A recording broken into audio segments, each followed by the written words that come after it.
Assalamualaikum warahmatullahi wabarakatuh. Pada pertemuan kali ini,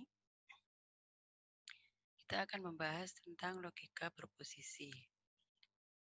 Logika proposisi atau kalkulus proposisi ini telah dikembangkan oleh ahli filsafat dari Yunani, yaitu Aristoteles, kurang lebih 2300 tahun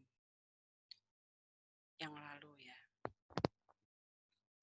Nah, definisi dari proposisi, jadi proposisi itu adalah suatu pernyataan yang memiliki nilai kebenaran atau kesalahan, tapi tidak kedua-duanya pada saat dinyatakan. Jadi tidak bisa suatu pernyataan yang dikatakan benar dan salah pada saat yang sama.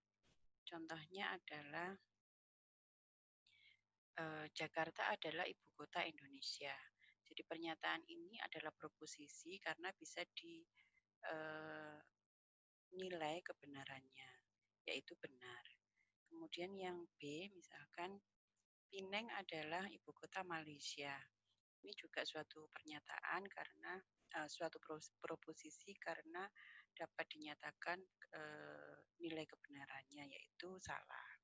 Kemudian yang C, ini juga suatu proposisi ya, 5 plus 6 sama dengan 11. Untuk kita semua tahu bahwa itu adalah benar. Kemudian yang D, ini juga proposisi dengan nilai kebenaran adalah salah. Kemudian contoh yang berikutnya, ini adalah contoh yang bukan proposisi.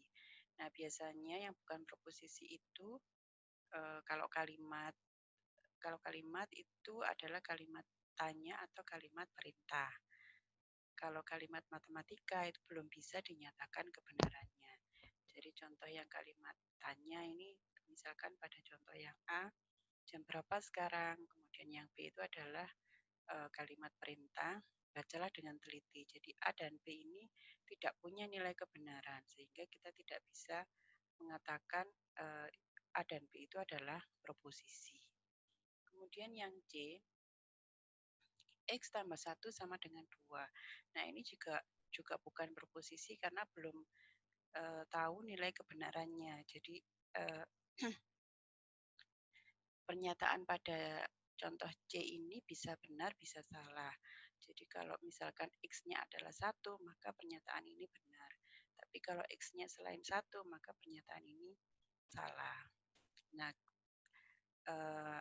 termasuk juga yang D, X plus Y sama dengan Z, ini juga kita tidak bisa menentukan nilai kebenarannya. Sehingga contoh-contoh pada contoh 2 ini, baik A, B, C maupun D ini bukan proposisi.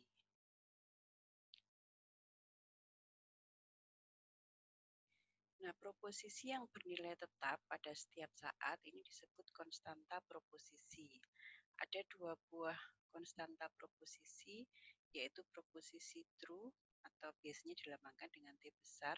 Ini selalu bernilai true atau benar. Kemudian proposisi false atau biasanya dinyatakan dengan F besar, ini selalu bernilai false atau salah.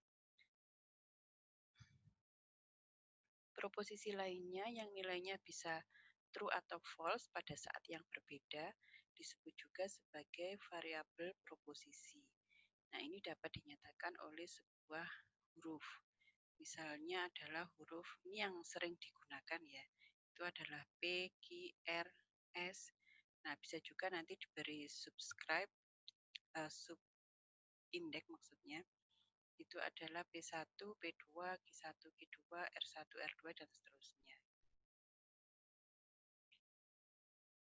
Nah, ini adalah materi tentang proposisi.